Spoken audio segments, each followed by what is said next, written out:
The Silver Screen presenting Backrooms। ये कहानी एक ऐसी मनोचिकित्सक की है जिसका एक मरीज अचानक रहस्यमयी तरीके से गायब हो जाता है। जांच करते करते उसे पता चलता है कि वो इंसान किसी ऐसी दुनिया में फंस चुका है जो हमारी हकीकत से बिल्कुल अलग है। अब उसे अपने मरीज को बचाने के लिए उस अनजानी और खौफनाक दुनिया में कदम रखना पड़ता है, जहां हर पल मौत और रहस्य उसका इंतजार कर रहे हैं।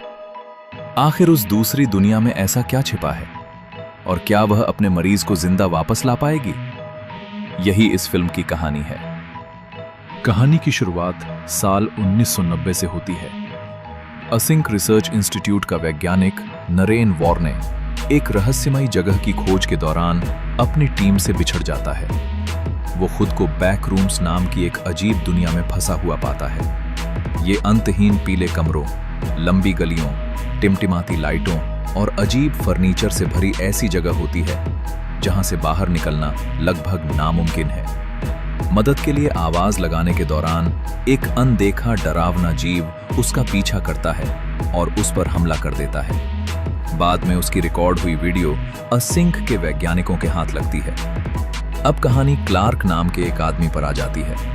वो पहले आर्किटेक्ट था, लेकिन अब एक फर्नीचर स्टोर चलाता है जो घाटे में चल रहा है।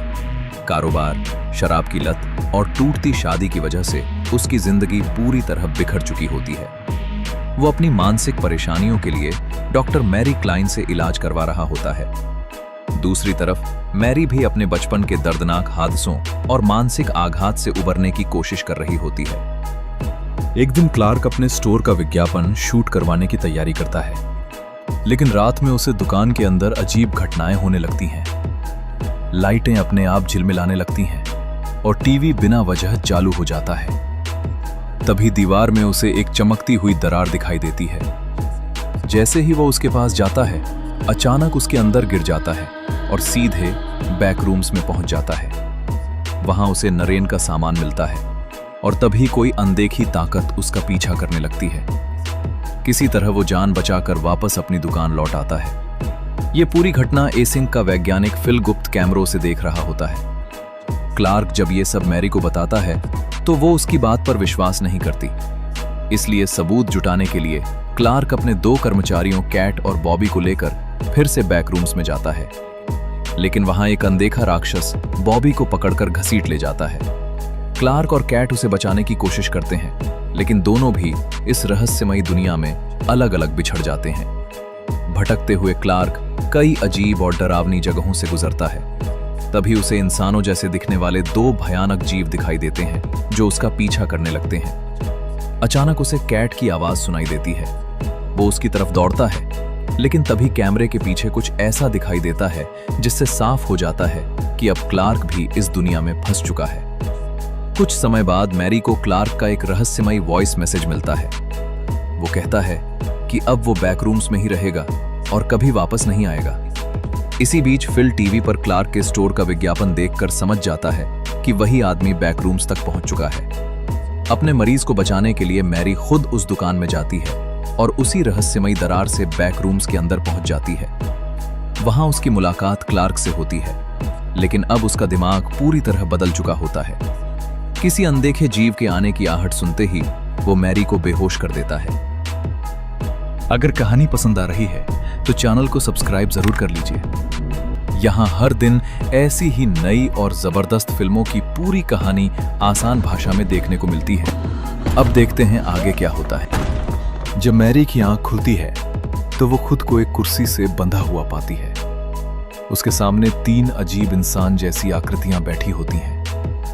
क्लार्क बताता है कि वे असली इंसान नहीं, बल्कि किसी सफेद खाने जैसी चीज से बने हुए नकली शरीर हैं। फिर वो फ्रिज खोलकर कैट का कटा हुआ सिर दिखाता है, जिससे पता चलता है कि उसकी भी मौत हो चुकी है। इसके बाद क्लार्क जबरदस्ती मैरी से फिर से थेरेपी शुरू करने को कहता है, लेकिन इस बार मैरी उसे उसकी असफल जिंदगी का सच दिखाती है।